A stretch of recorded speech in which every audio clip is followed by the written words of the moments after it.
Yourself trying to follow along with me and having a little difficulty. Because I'm going to start out in First Chronicles, but I'm not hanging out in First Chronicles. Typically, I do expository sermons with you. We get in a place, we kind of mill around in there.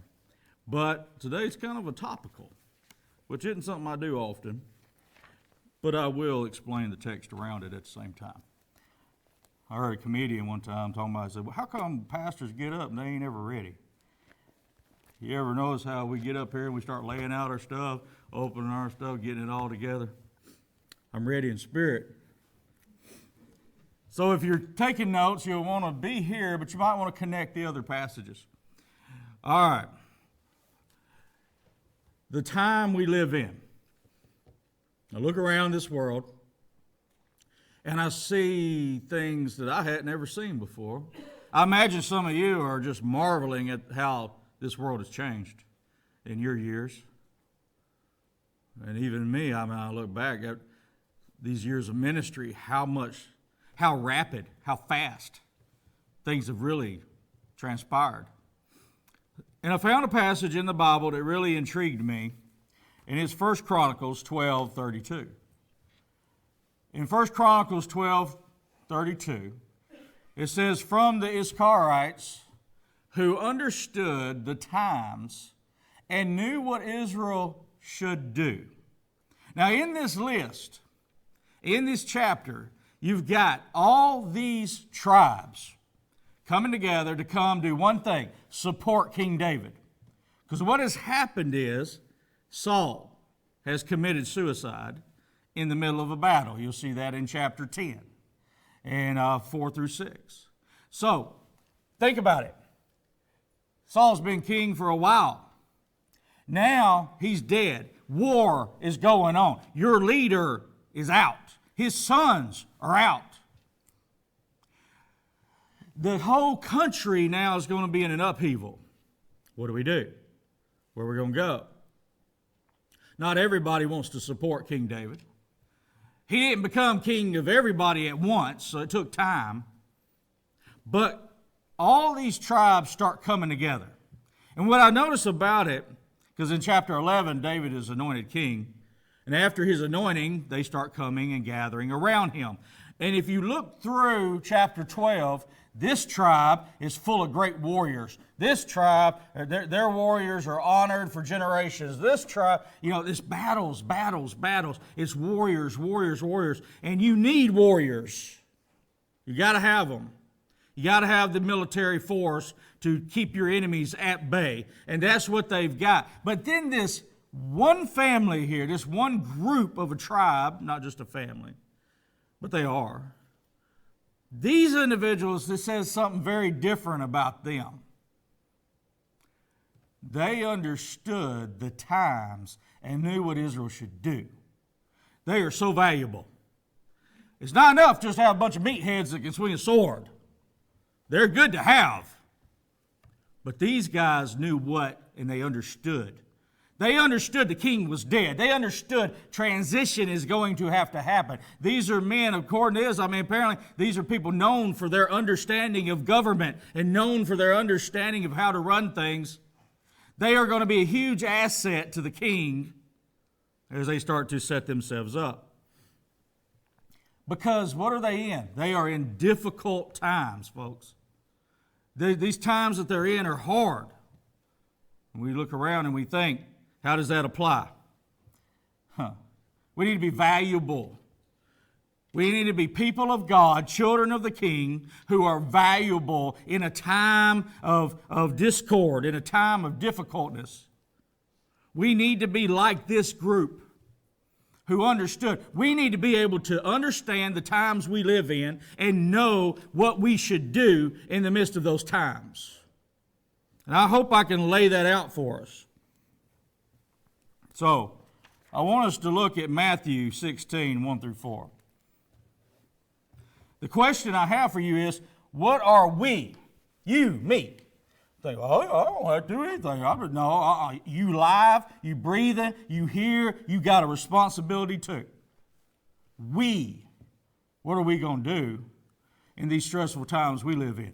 Do you think these times are stressful? I do. Look around. I can run example after an example if you want me to. I got into that Wednesday night. I don't need to do that again.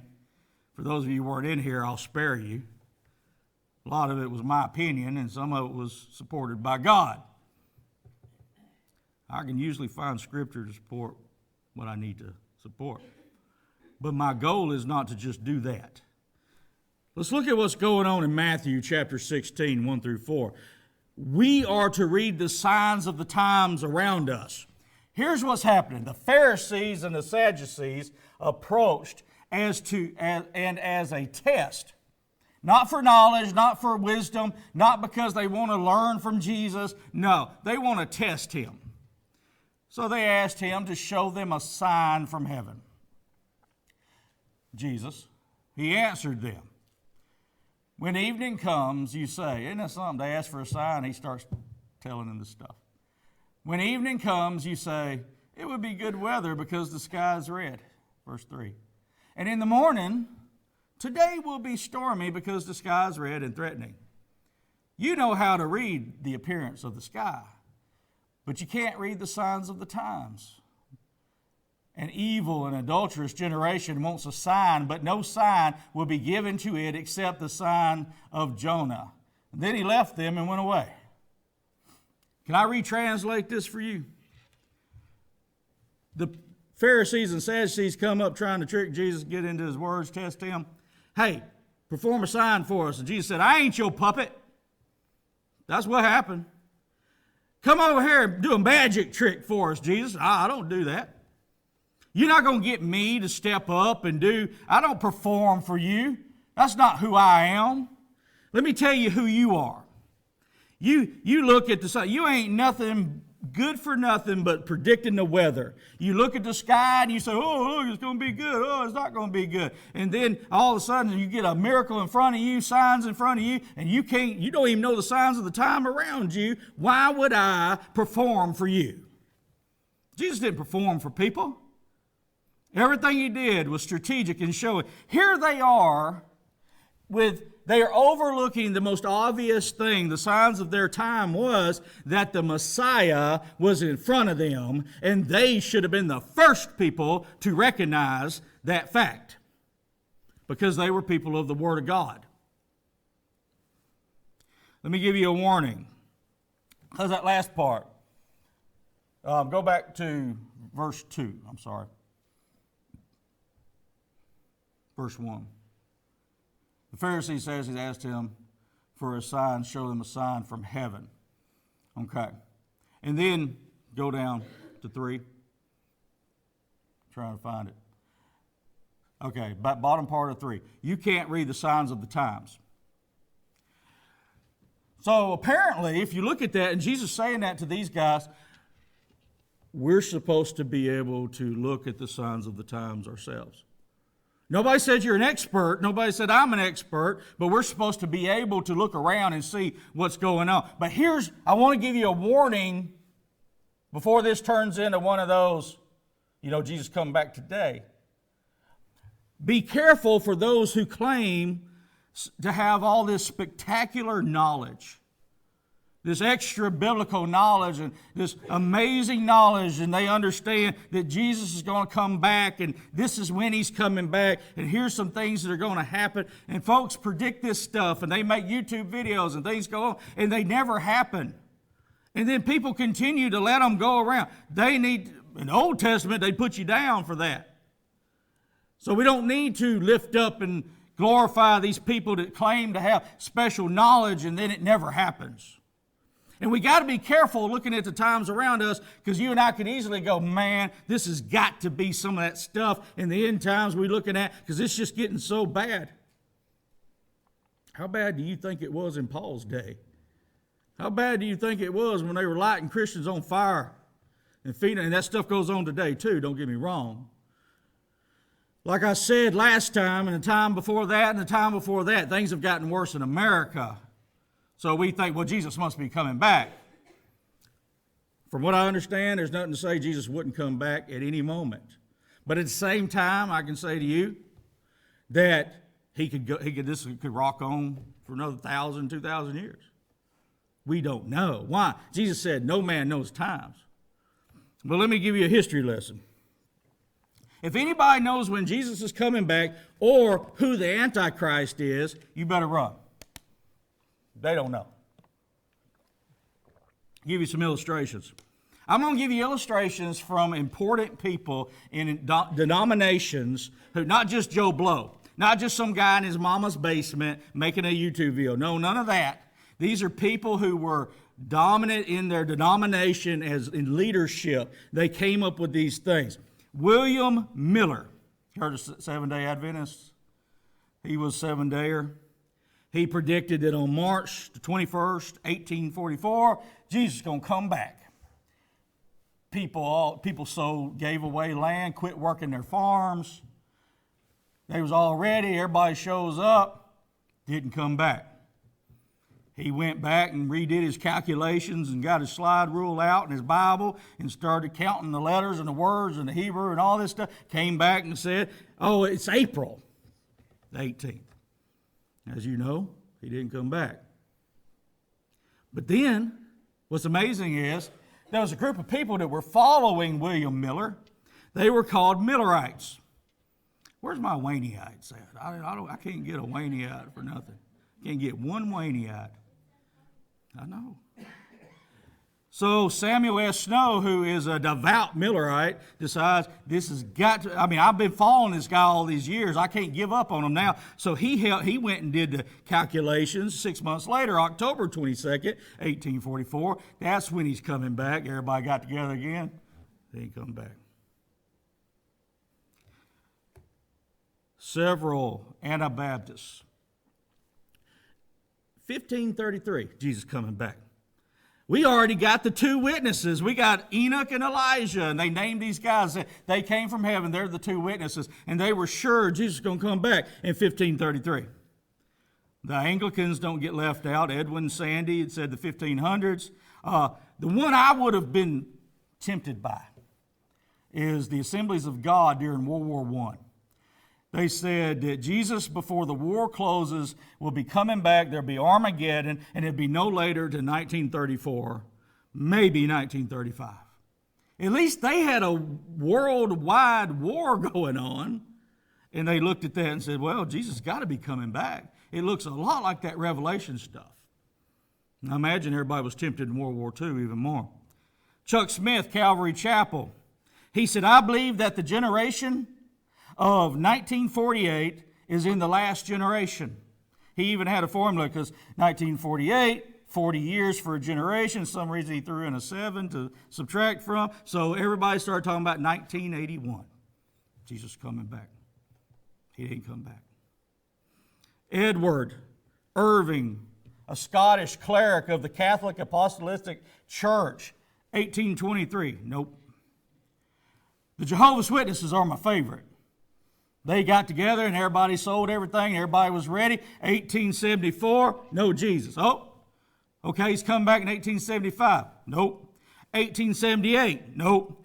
1914, nope. 1917, nope. 1918, nope. 1925, nope. 1975. For 100 years they predicted Jesus was coming back. And I guess they just finally gave up because I hadn't heard anything lately. The Lutheran Church had a guy that lost his position in the church, and rightfully so, because he said in 1590 that Jesus was coming back, and other people agreed. The Latter-day Saints have had a ton of them. The Mennonites have had some. The Montanistic people predicted 100 years roughly after the last apostle died that Jesus would be coming back. The Presbyterian Church had predictions in the 1600s. The Roman Catholic Church had decided that because Martin Luther broke away, married a nun, that their baby was going to be the Antichrist. And that's why Martin Luther said, no, the Pope is the Antichrist. Nobody knows. And so from the year 50 AD to the most recent, I guess, would be 2012, people have been saying, well, Jesus is coming back. And setting dates, even though Jesus said nobody knows. I think the latest one, the craziest one, was ours in 2012. We had movies made about it. Everybody was ready because the Mayan calendar ran out. Like the Mayans know anything about God. I'm going to look to the Mayan calendar to understand my Savior coming back. Look for signs. Yes, but look for the signs that are already revealed in the Bible. That's what's important. What's something that the Bible talks about that I can see a sign of today? Luke 17:27. People went on eating, drinking, marrying, giving in marriage until the day of Noah boarded the ark and the flood came and destroyed them all. In context, Jesus said, I'm coming back. It's going to be quick and people are going to be living their lives as if I don't exist. That's a pretty good sign of some of the stuff we see today. The violent eruptions in nature, Luke 21:25. Then there will be signs in the sun and the moon and the stars, and there will be anguish on the earth among nations, bewildered by the roaring sea and the waves. I've had pastors get up and start giving statistics on the numbers of earthquakes and how they have increased. This is a direct correlation to Revelation chapter 6, verse 12 that I talked about 2 Wednesday nights ago. That not only do you have these things, it describes it even more. Earthquakes, volcanic activity, ash everywhere, destruction, meteorites falling from the sky, and a blood moon. And like I said, for those of you that aren't with me on Wednesday nights, don't get all worked up every time the moon turns red and go buy a book from John Hagee. Because until meteorites are falling, until there's great earthquakes and volcanic activity destroying the earth, don't worry about that moon.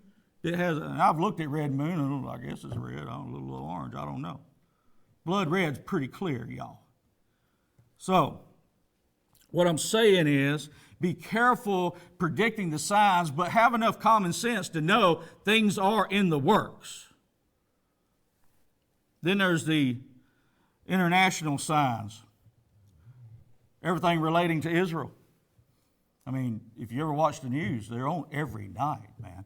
Something's happening in Israel all the time. And all these things point to the coming of the Messiah. So, the second coming. All right, so the signs of the times you need to be looking for, but don't get crazy with it. But at the same time, we are to recognize special times. Let's look at Luke 19:44. Jesus gave a prophecy to the children, the people of Jerusalem. They will crush you and your children within you to the ground, and they will not leave one stone on another in you, because you did not recognize the time of our visitation. So, Jesus is weeping over the city of Jerusalem and the coming destruction that he sees. And I want you to know, he said all this before 71 AD when the Romans did exactly what he said. This was a prophecy that was fulfilled. Historically, we know that after 71 AD, Romans came in and did exactly what Jesus said they would do. But nobody wants to believe. The city around them would be surrounded by enemies. It would be desolate. There would be destruction. That's all that's had. What were the reasons for his tears? And he talks about in verse 41, it says that his approach and he saw the city and he wept over it.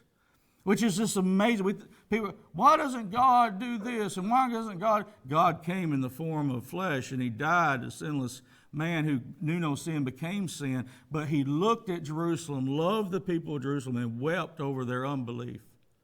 He was moved to tears. Not the first time we read where our Jesus was moved to tears because of the suffering and the anguish of people. Jerusalem had rejected him. In spite of the miracles. I've had people tell me, boy, if a miracle would just happen today with so-and-so or such and so, and people would see that and they would believe, all of Jerusalem's going to be destroyed. In spite of Jesus healing people, turning water into wine, doing all these miracles publicly, they still didn't believe. The signs and the wonders don't necessarily lead to conversions, folks. Hard hearts are hard to break. They had failed to recognize the special time. Here's the key to verse 44. the time, the special time that they were in, they did not recognize it. That's where you and I need to be careful. Let me ask you, what are you doing about the special time that you live in? If we're not careful, we will do like those other prophecies, and we're living our lives and doing our lives, and we're more focused on our jobs and other things, and we don't see the works of God. We don't see the times we live in and understand how important it is for us to be concerned and to move into action during these times. We don't have to be so caught up in red moons and things like that as much as we need to be caught up in understanding that the time we have, am I responsible for the generation before me? No. I'm not fully responsible for a generation after me. I'm responsible for what I do with the time that I am in. And so are you. And if you waste this time, what should I do? We who are redeemed, when we see these sinful times we live in, what should we do? Ephesians 5:16. Make the most of the time because the days are evil. The days that I live in are more evil today than they were. The days that we live in are short. Not only are you perishing, I've had a lot of people tell me, I just don't believe that I'm going to taste death. Jesus is going to come back before I die. And I've buried people that have said that. You cannot live that way.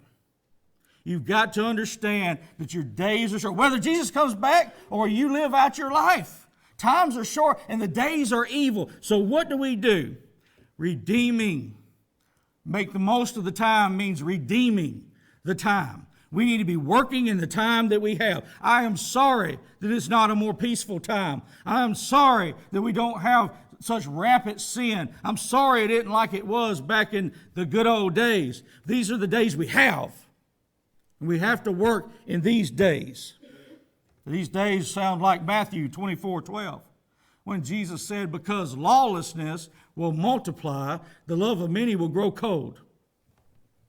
I see that. I see that more now than I've ever seen that in my life. What do I mean by lawlessness? We live in a society today where people have been excused from murder and vandalism and destruction and corruption based on the color of their skin or whatever their economic situation or however they grew up. And charges do not get pressed and they get sent back on the streets. And lawlessness is multiplying. And what's the effect of a government that doesn't do what a government was ordained by God in the book of Romans to do? Lawlessness ensues, and the people of that country, the people under the authority of that government that God put in place, the love of them begins to grow cold. Have you felt it? I've felt it. When I see somebody murder somebody just knock down an old man because he's Asian and he dies and that person gets let out because of racial conciliation, I look at that and I go, well, where is the law? Where is the justice? Why are we not punishing anybody? I see people destroying things and walking away. Burning down things, destroying. We have laws. Lawlessness. And it makes my heart cold when the government doesn't do what it's supposed to do. And we live in a time where we as believers, we can overcome this, but those who do not know the Lord, even though they are law-abiding citizens and they pay their taxes and they make good neighbors, do not think that this will not affect the hearts of many people in this country, and it will only lead to more lawlessness and more corruption and more death. These are the times we're just seeing the beginnings. What else am I to do? I'm to be a light in a dark world, Philippians chapter 2. Verse 15, so that you may be blameless and pure. I can't control that other mess. All I can do anything about is me. So I need to make sure that you too. We need to be blameless and pure children of God who are faultless in a crooked and perverse generation. Is God taken by surprise? No. God knew what we would be dealing with. Among whom you shine like stars in the world. This is our moment. We're not supposed to get cold-hearted. We're not supposed to get bitter. We're not supposed to tuck our heads. We are supposed to be shining out to this lost and dying world, dead world. This is our moment to be the children of God and allow them to, and we need nothing between us and them understanding who God is. That's why it's vitally important that when they look at you, they don't see the world in you, and the love of the world, but they see Jesus being light. And it's time to wake up. Romans 13:11 said, besides this, knowing the time, it is already the hour for you to wake up from sleep. For now our salvation is nearer than when we first believed. When he says our salvation is nearer, he's not talking about getting saved. He's talking about the return of Jesus, the second coming of Jesus Christ. That is nearer today than it was yesterday, is it not? Remember back when you first believed? I first believed in 1997. Well, it's dyslexic, but not that old. It's been a while since 1997. But I'm that much closer. I'm that much closer to the return of Jesus. It is closer now than it was when I got saved. And every day, if Jesus tarries and every day we live on this earth, so what do we need to do as we get closer? Wake up. Wake up. This is your moment. You need to be that person at work. You need to be that person at school. You need to be that person wherever you go. When he says about spreading the gospel and the Great Commission, as you go, living your life every day, being that child of God, blameless before men, shining your light. This is the time. We know what to do. So now, do we do it? Do we do the things we know to do? What I find in human nature is that you and I tend to do what we want to do, but it's not necessarily the things we should do. Even when we know the things we should do, what those things are. We've got to lay aside the things we want to do and do the things we know to do. The times we live in demand it. Father, for any of my brothers and sisters that need to surrender to this, commit their lives to this, whatever it takes, God, I just pray that we will be that light and that we will be encouraged to be people that will shine. And God, in the midst of all of this, allow us to represent you well and teach us how and show us and lead us and guide us into this world of corruption around us. God, I pray that nobody's heart in here grows cold, but that we be awakened to the things that you called us to. If you need to do business with God, if you need to